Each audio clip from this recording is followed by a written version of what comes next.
Welcome to Cat and Jess Talk the Best, where we're going to be talking about IMDb's top 250 movies from April 12th, 2018. My name is Kat. And I'm Jess. And today we are talking about number 171, Tokyo Story, which is a drama film from 1953. And this has an 8.2 on 47,088 votes. Nice. Yeah.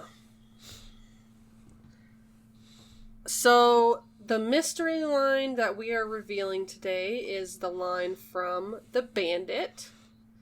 And I know it's been a few weeks, like 3 weeks, since we've done that one. Yeah. So, it was Mr. Christian. That was the line. And I don't believe we had anybody get it correct. So the movie that is from is Mutiny on the Bounty. So we have all our colors again. Okay. Dark blue, orange, purple, light blue, red, green. Going with purple. Purple. The list is an absolute good. The list is life. And your hint is, it is a sad movie. So, which is, that could be quite a few. But yeah.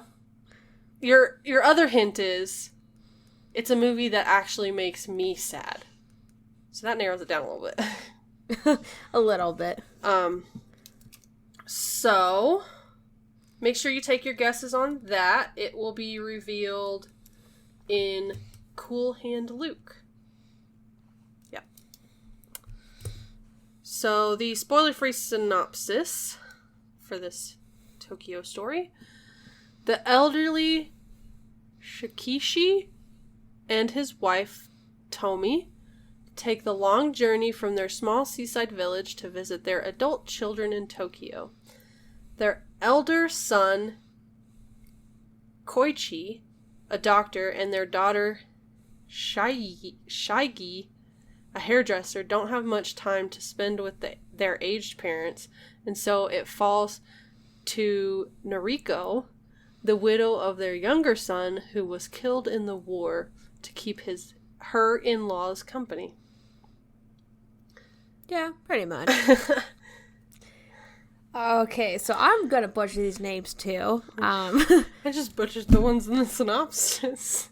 I know, and that's just the characters they play. I'm trying to figure out their real names. I'm gonna butcher this. Apologies.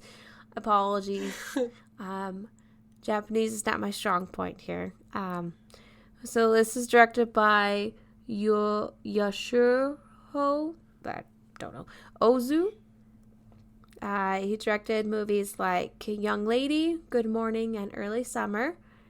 And this stars Chishu Ryu, Chieko Higashiyama, and Yamamura. Yeah.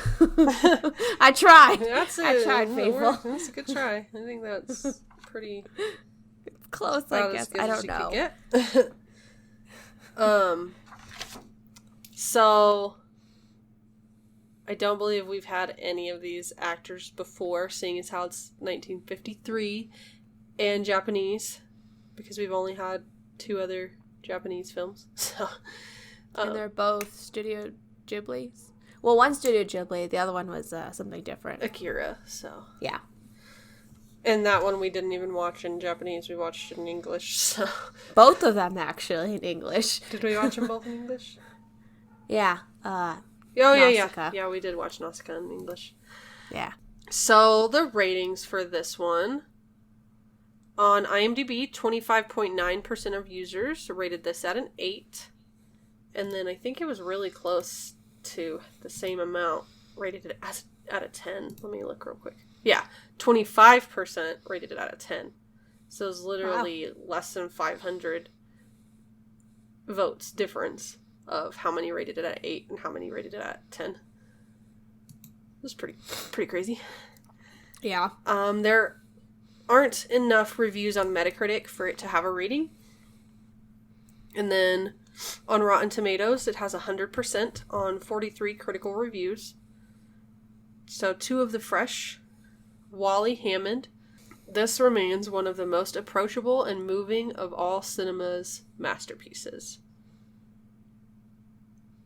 I can get the approachable, and I can get the moving.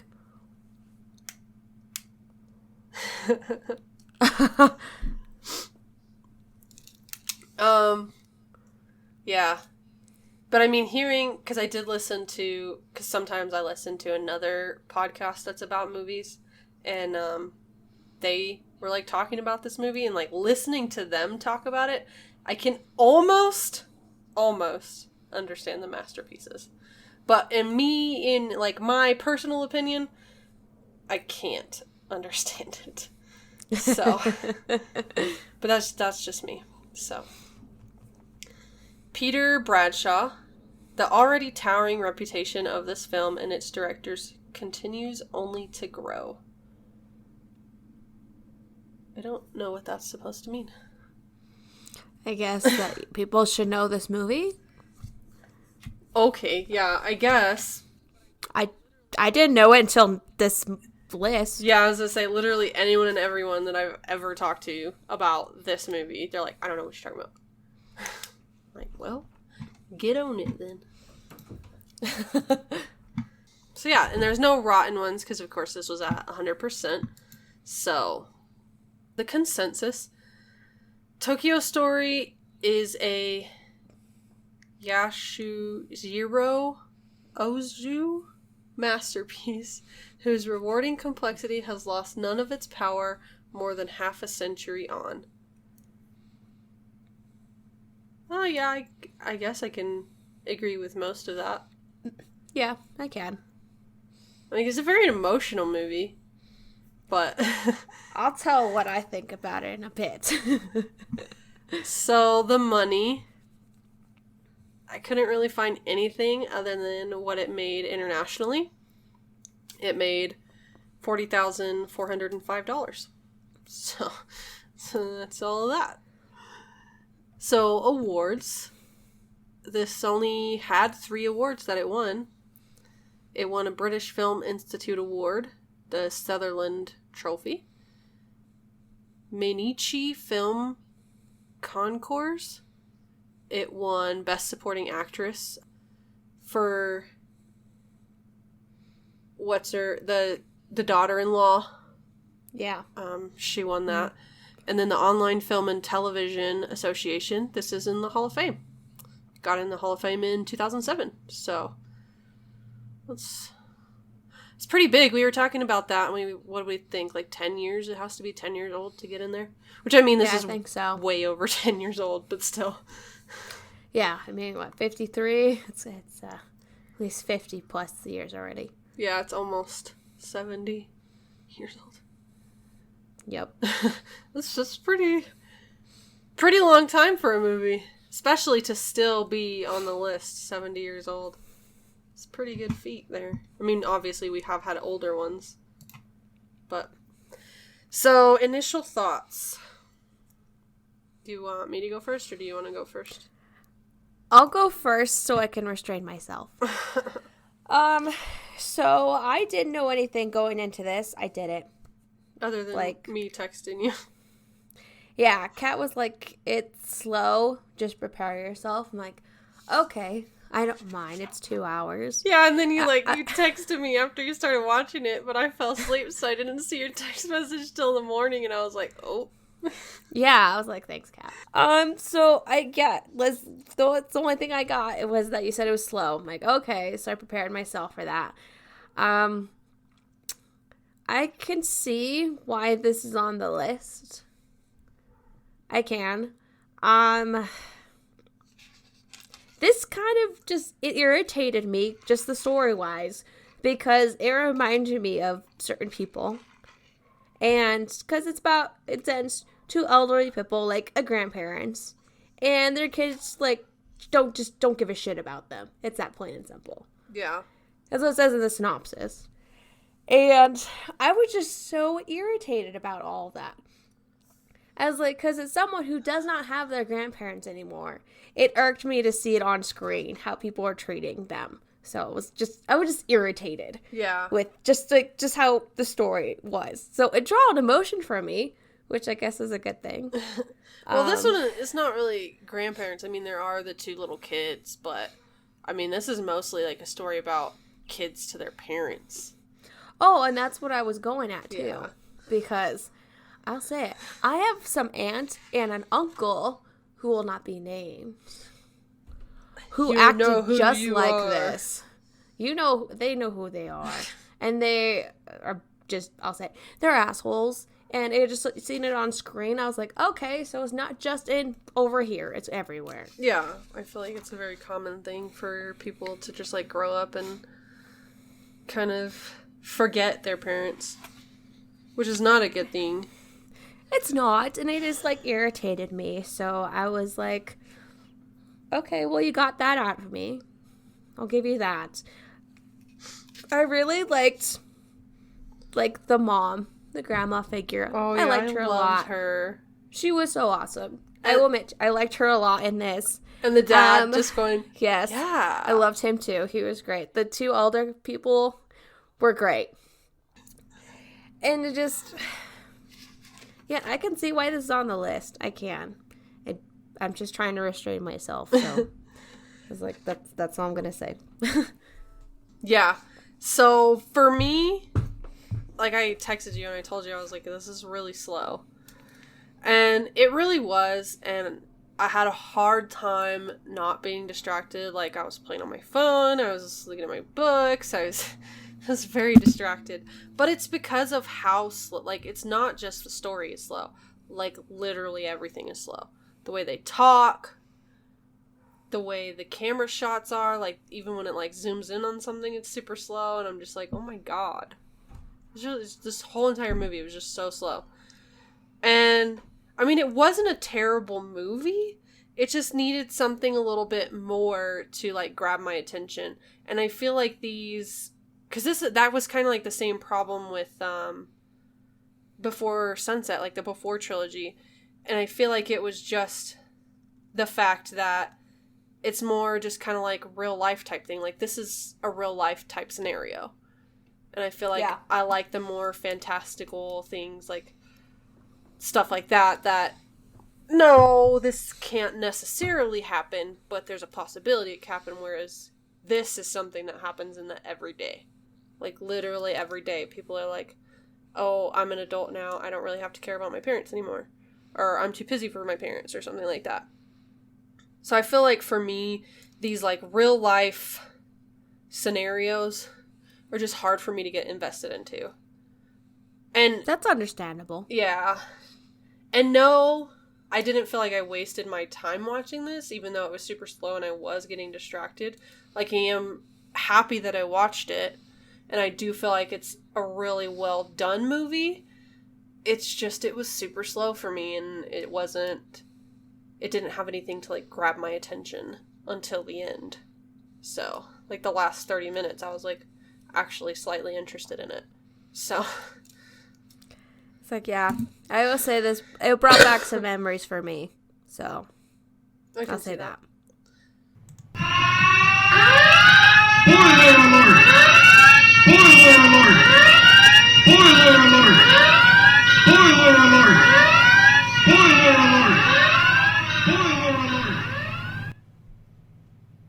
All right. So that was your warning. If you haven't watched the film yet, then stop listening and come back after you've watched it. So we start off and we see, I'm just going to call them Grandma and Grandpa throughout this movie.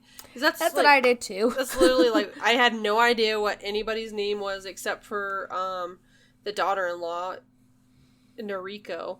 She's the only one that I wrote down her name. The rest of them, I did not care, like, about their names. And then Grandma and Grandpa, I felt like I just wanted to write down Grandma and Grandpa because I'm like, I really liked them.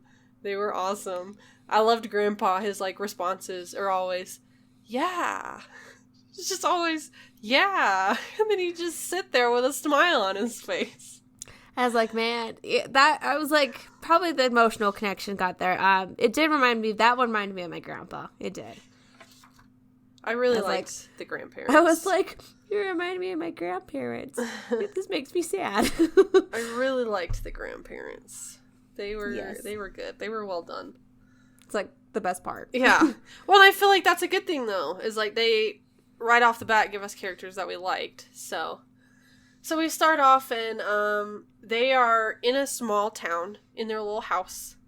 And the thing I noticed about a lot of the shots in this movie is that the camera is like on the floor and it's like like facing upwards. So like if people are standing up, you're like in a like sitting on the floor position looking at them kind of feeling.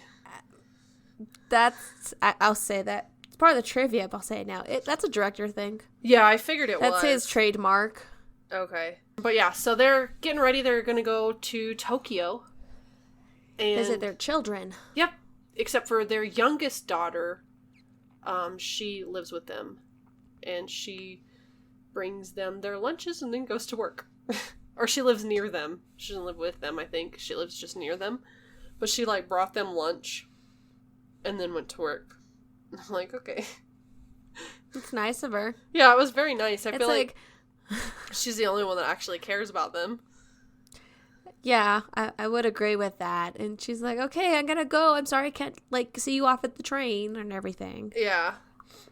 And so, they also get a neighbor to stop, like, their neighbor there stops in and visits them and asks them if they're excited to go on their trip and everything. Just kind of like a little neighborly, visit. And then, so they head out and they get to Tokyo, and first they visit with their oldest son, and he is a doctor, and so they're going to stay with him, and we kind of see his wife cleaning up and everything, like making sure the house is all nice and ready to go for them when they get there.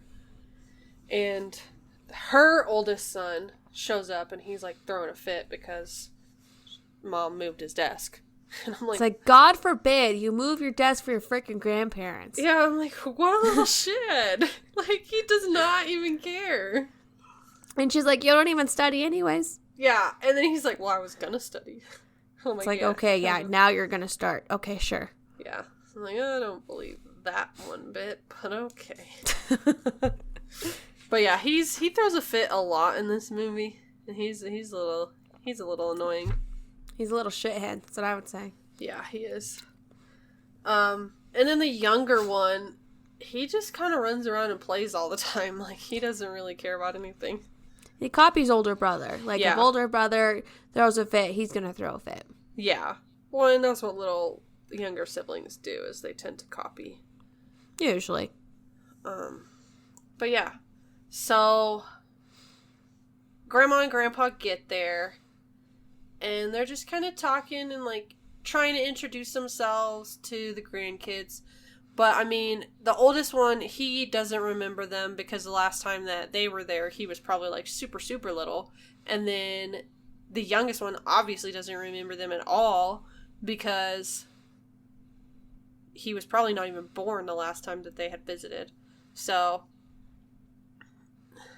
and for me, that just kind of, like, blows my mind because, like, growing up, I was, like, always at my grandparents' house, but I guess, like, if you live super far away, it's hard to, I mean, I know how that is now, because, like, I do live super far away from my grandparents and my cousins and aunts and uncles and stuff, so it's, like, super hard to go see them all the time, and I can understand, like, little ones not remembering, but especially in, like, the 1950s when there's no social media to be like, hey, that's your grandma.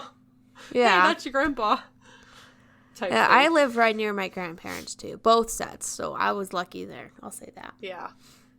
I was very lucky to be able to, like, grow up and spend a lot of time with my family. So yeah, they're there and they're, like, getting, kind of catching up and everything, and, then the mom is, like, planning a meal and decides what to eat and everything, and then Noriko comes to the dinner. Noriko, she's the daughter-in-law of the younger, like, she's the wife of the youngest son who had passed away. Soji. Yes. I actually know that name. I was surprised to hear it, actually. I know Soji. When I was in school, there was a teacher, her last name was Soji. Interesting. Yeah. Because she was married, and her husband's family is from Japan. Oh. So, I knew that name. I was like, oh, okay, that's pretty cool.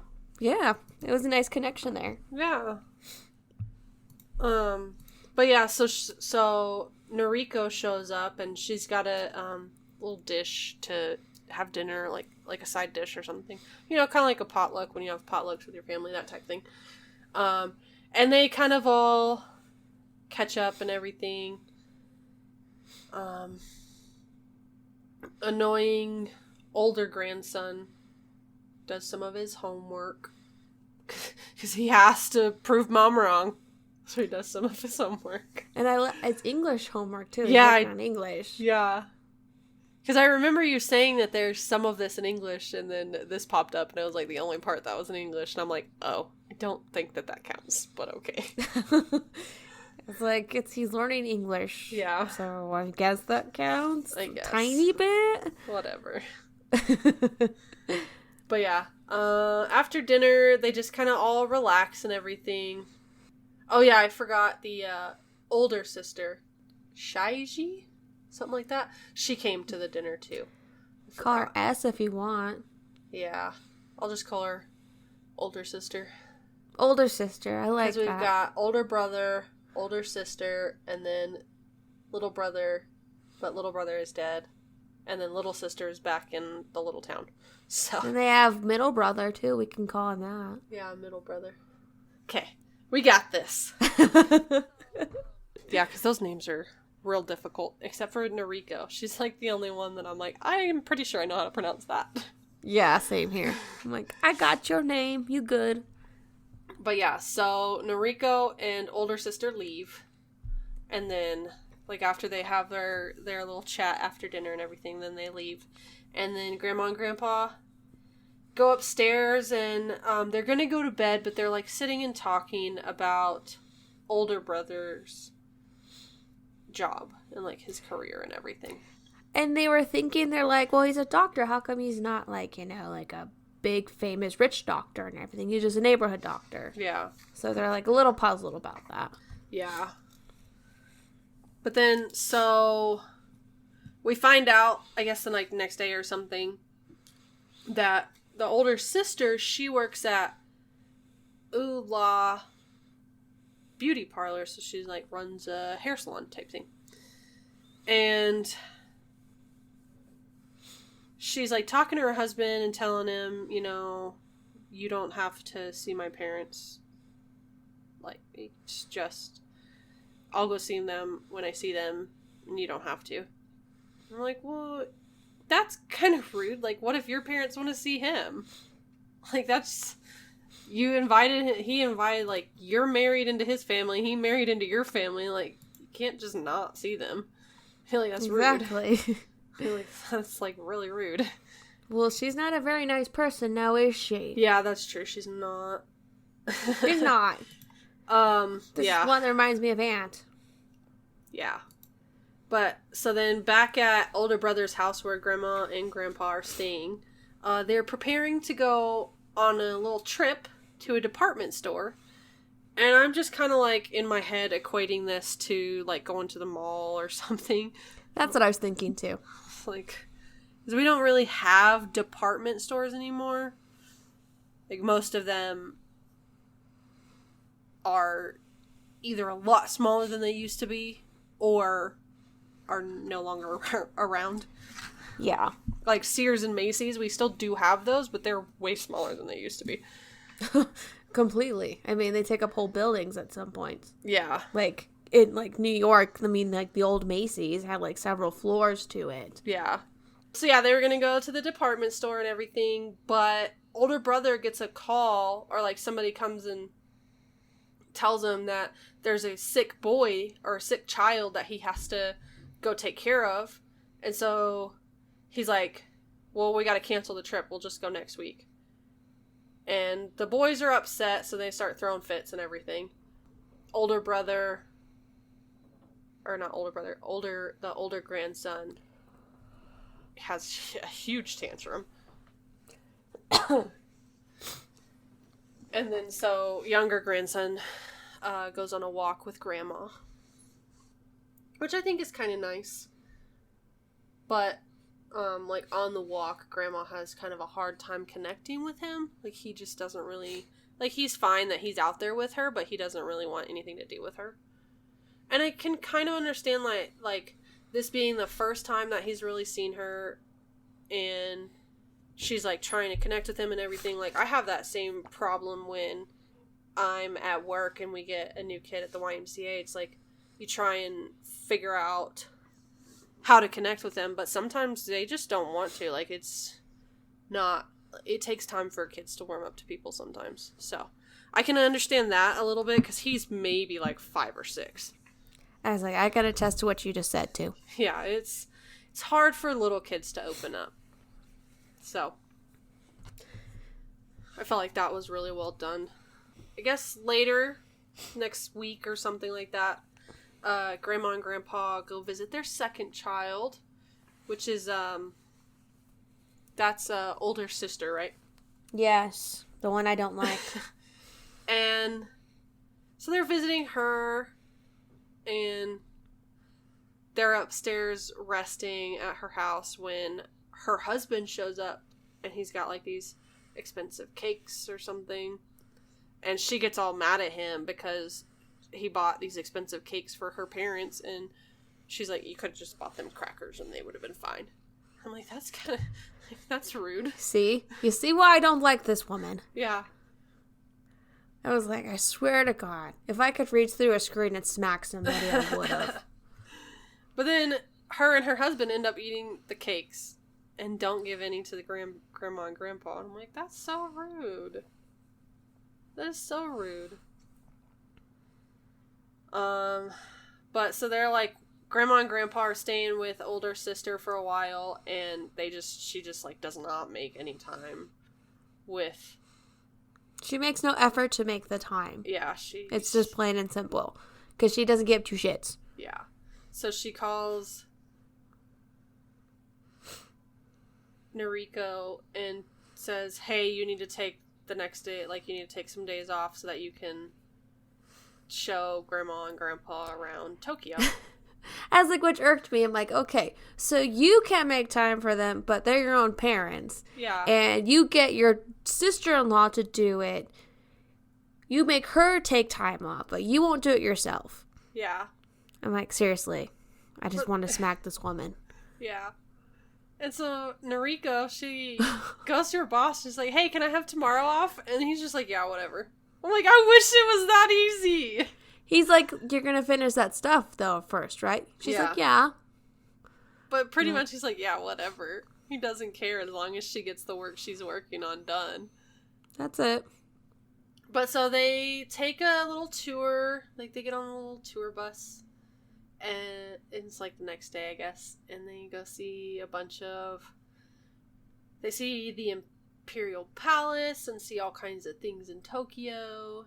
And they seem to be having a good time because, like, it seems like they've never really been to Tokyo. Yeah, she just takes them around the city and, you know, actually spends time with them. Yeah.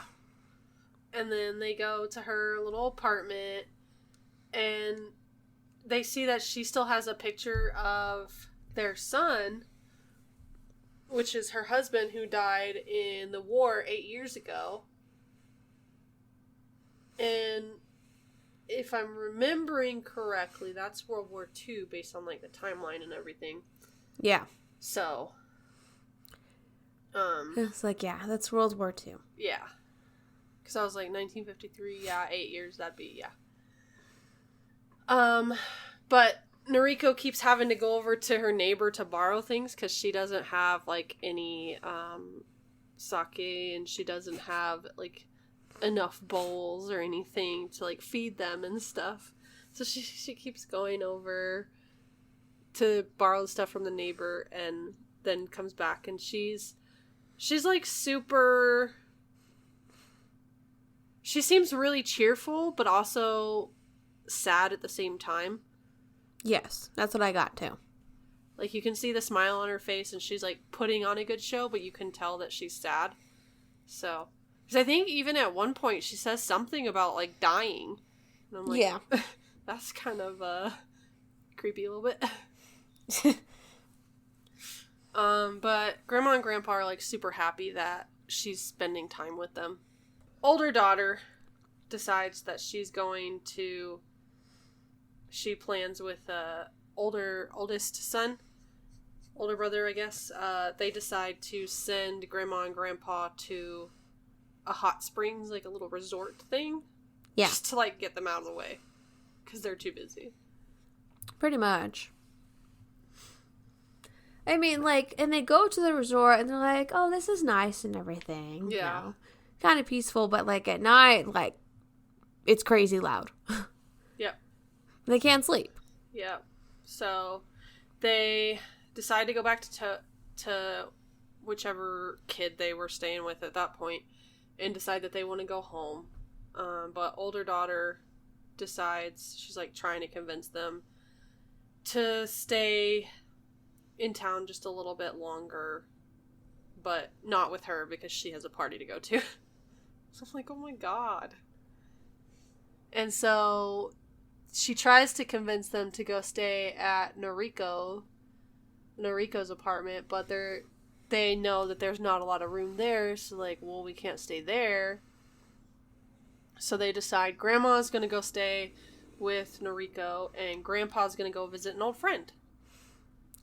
An old friend he gets drunk with. Great. Yeah, and we did get a hint a little bit earlier that it seemed like maybe Grandpa, when he was younger, had a little bit of a drinking problem.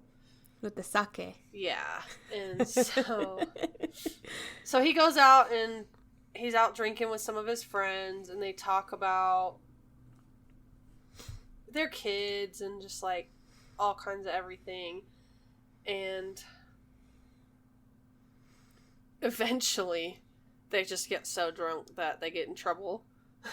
And so the cops take Grandpa and one of his friends to older daughter, while Grandma is talking to Noriko and saying that, you know, we wouldn't fault you for getting remarried. Like, he's been gone for 8 years. We wouldn't be disappointed if you got remarried. You're like, it's okay. Yeah.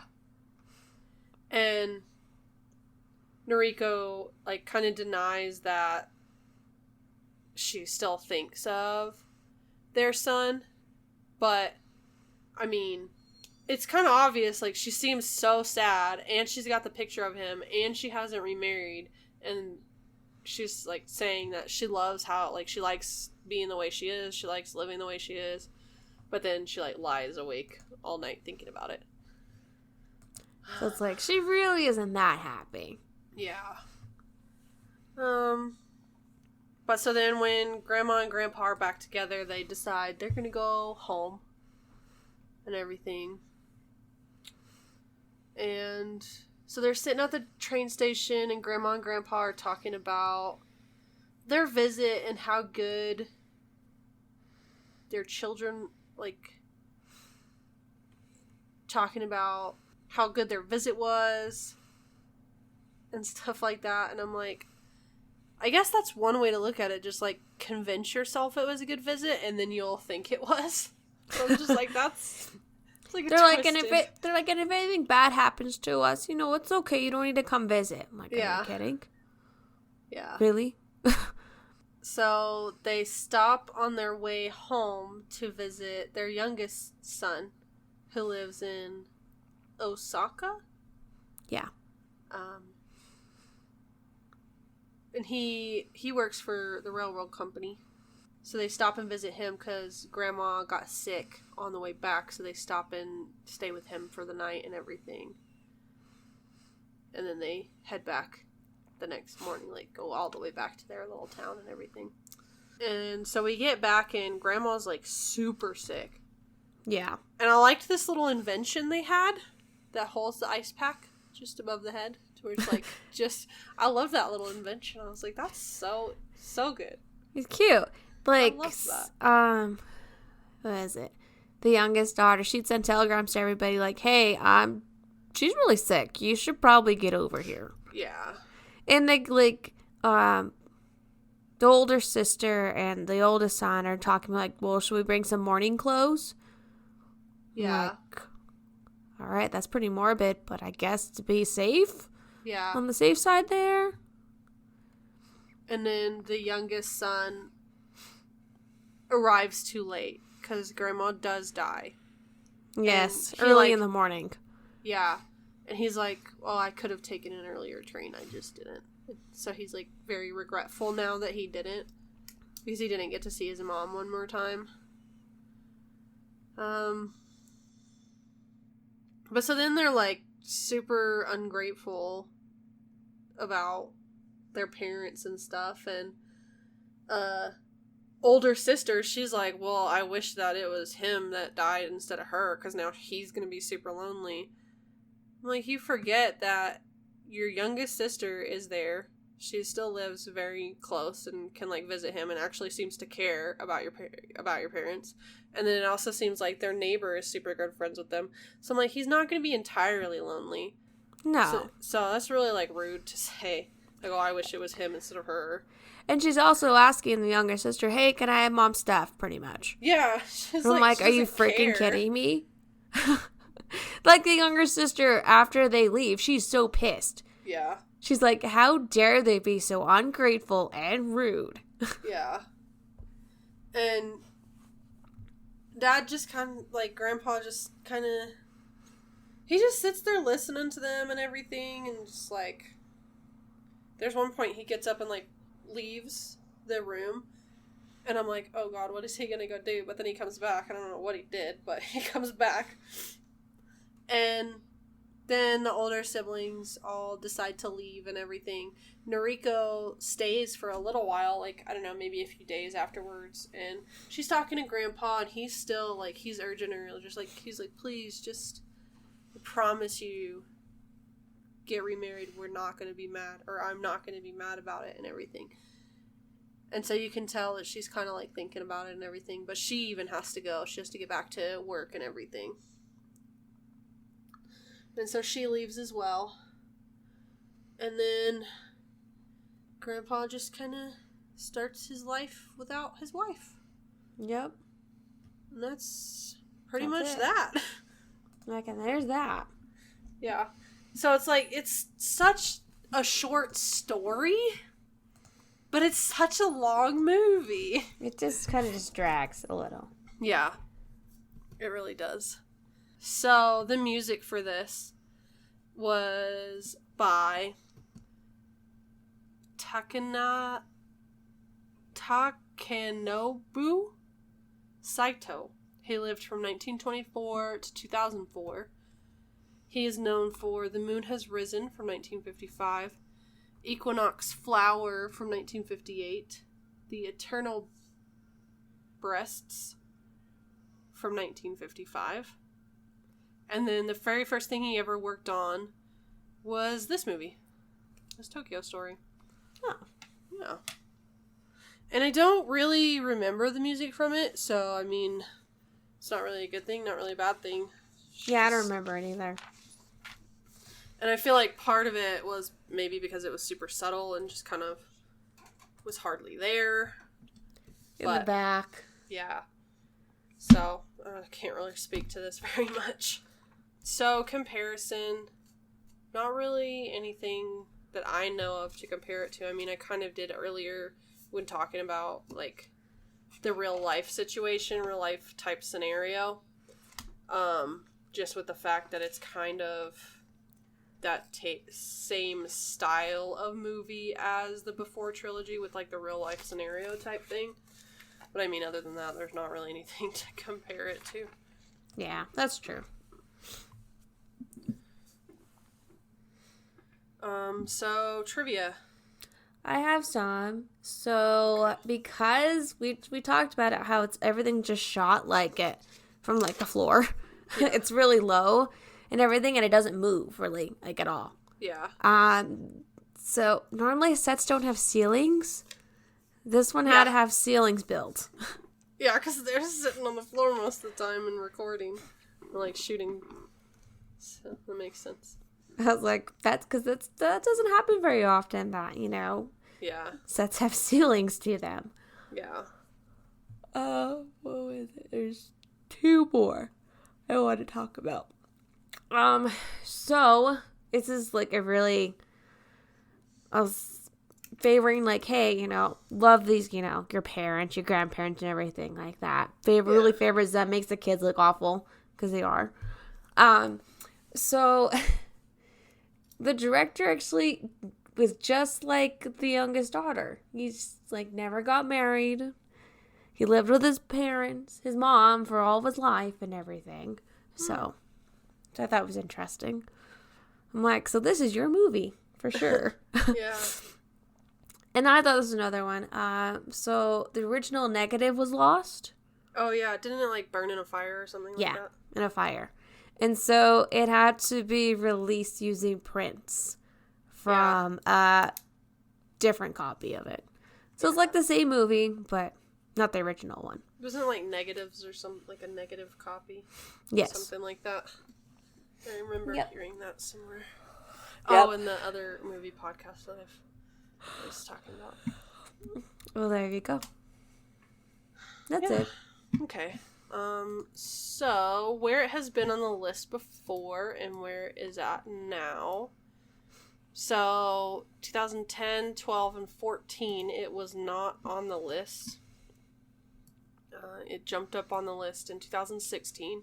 And it, like, jumped pretty far up for, like, jumping on the list. It jumped up to number 164 in 2016. And then 2018, it was number 175. And then as of today, when we are recording, it is number 179. So, it's just kind of sticking around the same place, right in the 170s type area. Which, I mean, that's not exactly where I would put it, but I would still leave it on the list, because I'm not upset that I watched it, so. No, I'm not either. I'm just a little irritated that it reminded me of my own life. That's probably why it's on the list, because it reminds other people, too. They're like, yeah. Ugh. Well, and it's a really well-done movie, other than how slow it is. Like, I Yes. mean, everything else I felt like was really well done. So, except for the music, because I don't remember that, but. So, previously, number 171, the 2010 list was Stand By Me from 1986. The 2012 list, Network from 1976. 2014 list, Kill Bill from 2003. Oh, Kill Bill Volume 1, from 2003. 2016 list, Cool Hand Luke from 1967. 2018 list, Shutter Island from 2010. And then as of today, when we are recording, number 171 is Finding Nemo. So We've seen 1, 2, 3 of those so far. Yep. And then the other 3 are on our list. And they're coming up. Yep. So, like you said a couple movies ago, we are getting to the point where pretty much all of these are going to be on our list. Yeah. So, our podcast trivia, let me pull it up here. This is the second movie that we've had from 1953. The other one was The Wages of Fear.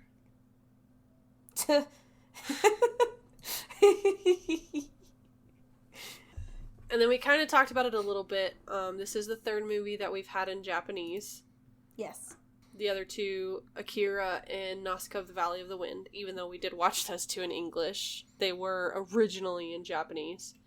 And then for votes, this had just over 45,000. The other movie that had that around that same amount was The Wages of Fear. God, I swear to God, that movie. Rotten Tomatoes is the only other stat that I have.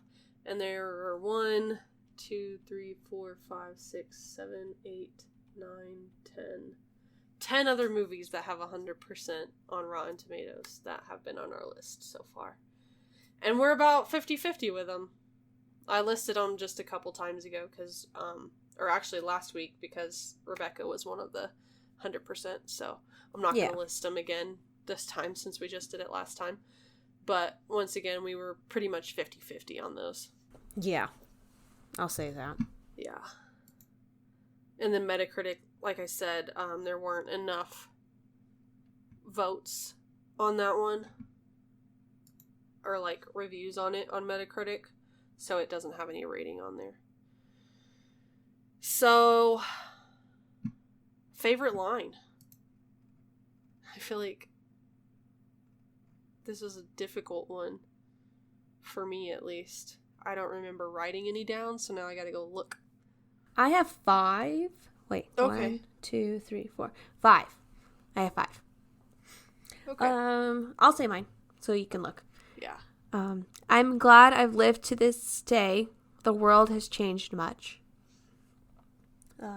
Sake is good for the health.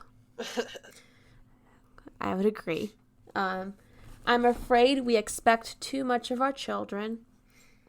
Some grandparents seem to like their grandchildren more than their children. That is absolutely true. My mother can say that about me and my grandma because my grandma used to call me Princessa. And my mom's like, really? What am I then? So there's that. That's what I wrote that down because it made me laugh. And this last one, even strangers would have been more considerate. Probably out of all of those, I'm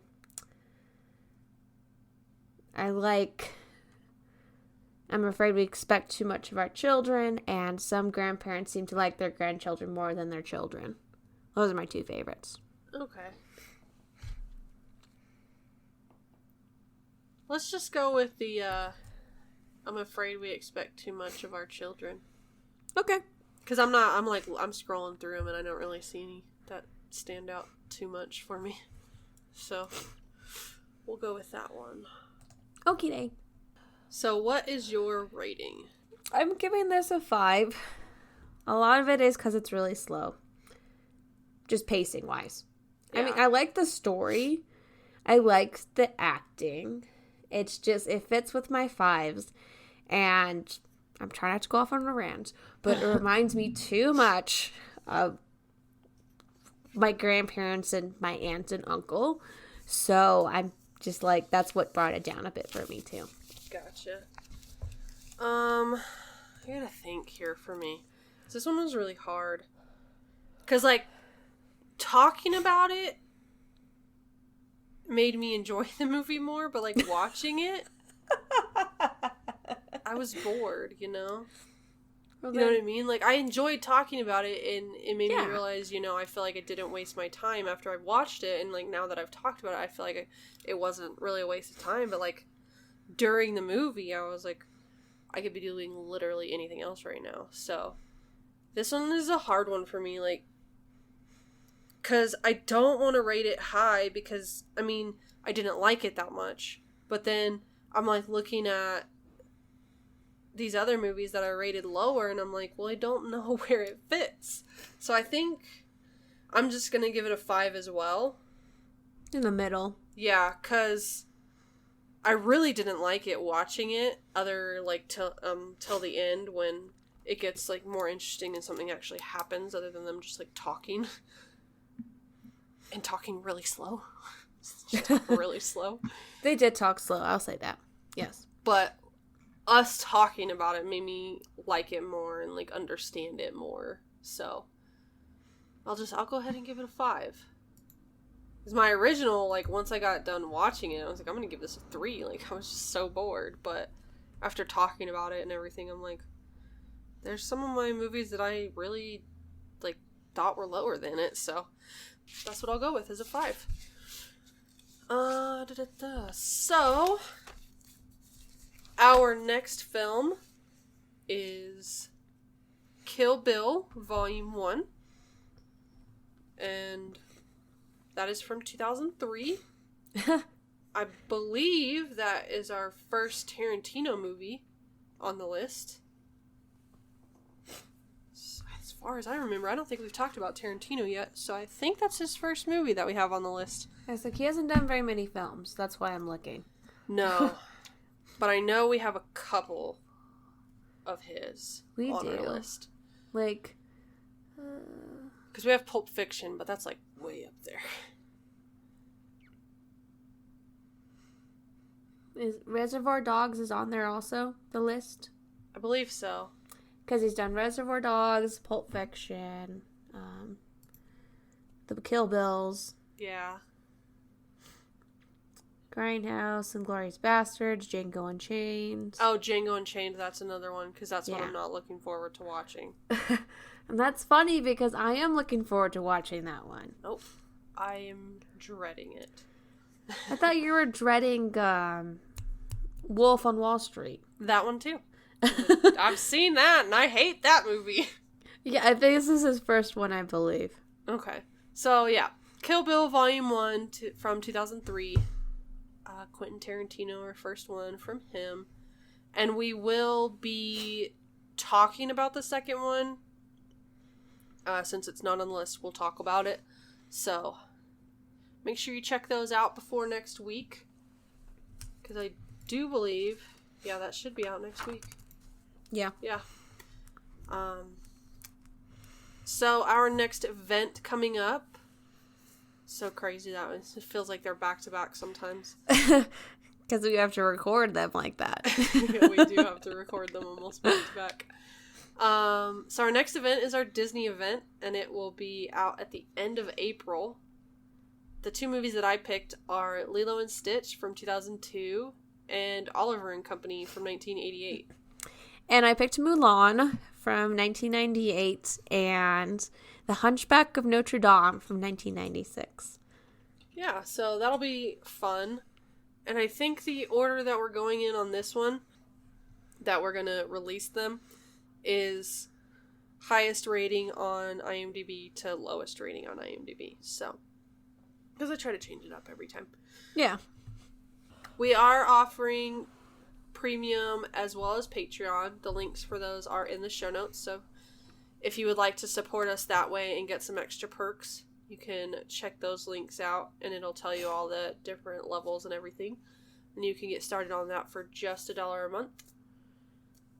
Our special episode for the month of March for premium and Patreon members are our Razzies. We were going to do it in February, but because the Razzie Awards are today, when this comes out, Razzies, our Razzie nominations, we released that episode yesterday. So if you're interested in those, make sure you check it out. Premium and Patreon members get that as part of their plan, or you can get it for just $1 if you are not a premium or Patreon member. If you cannot support us by becoming a patron or a premium member, you can always leave us ratings and reviews. Those help us out a ton, help us know how we're doing, as well as help new people find us. And speaking of where to find us, you can find us Twitter, Facebook, Instagram. You can email us. All the links to that are in the show notes. Feel free to contact us whenever you would like. Sometimes it takes me a long time to realize that I have a message. I don't always look at my phone. And lately my phone's been on mute without me realizing it, so... Yeah. Mine's always on mute. What are you talking about? Mine's not, because YMCA people call me all the time, so I have to be able to hear it, but I've been wondering why I haven't been getting any calls, and I'm like, oh, my phone's on mute. So, because I put it on mute when I'm reading, because I'm like, Sean and his friends are always texting in the group chat, and I'm just like, I just want you to shut up. I just want to read. And then I forget it's on mute, and I go through the whole day, and then it gets to the YMCA, and I have to, like, talk to somebody, like my boss or something, and I'm like, oh, my phone's on mute. So I don't always realize it, but sometimes I do. Like, today I realized it was on mute before I got to work, and I was like, turn it off of mute. But yeah, you can always contact us if you have any questions or concerns or complaints. Feel free. It's like, we'll take the complaints, but then we'll be like, okay, whatever. I might respond to the complaints. I'll read it. And then I'll be grumpy about it and talk to Jess and be like, did you see this? And then we'll talk about it, and that'll be the end of that. Probably. That's usually what happens. But, I mean, so far I don't think we've had any complaints, so that's good. That I know of. Anyways, all the links are in the show notes. Our music is by Audio Binger, and you can find him on Facebook, YouTube, and his website, audiobinger.net. And, I think that's it for this episode. So we will catch you next week with Kill Bill. So till next time, thank you so much for listening, and bye. Bye.